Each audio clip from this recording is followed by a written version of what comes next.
Gjykata e Apelit të Përgjithshëm dënoi me 35 vjet burg Azgan Mërnicën, i cili vrau policin e forcave shqiponja në Vrust Cenaliaj më 13 maj të vitit 2024.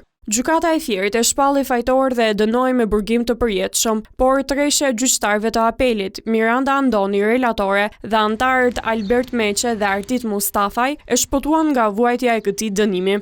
Ministri i Brendshëm Besfort Lamallari reagoi menjëherë duke thënë se vendimi për zbutjen e dënimit ndaj autorit të vrasjes së një punonjësi të policisë së shtetit është thellësisht shqetësues. Sipas tij, ekzekutimi i efektivit të shqiponjave në Vrust Cenalia ishte një sulm i hapur ndaj vetë shtetit dhe rendit ligjor. Një akt i tillë, nënvizon ministri, nuk lëndon vetëm familjen e të ndjerit dhe dekurajon kolegët në uniform, por rrezikon të jap një mesazh të gabuar për çdo që guxon të i kundërvihet ligjit dhe shtetit të së drejtës.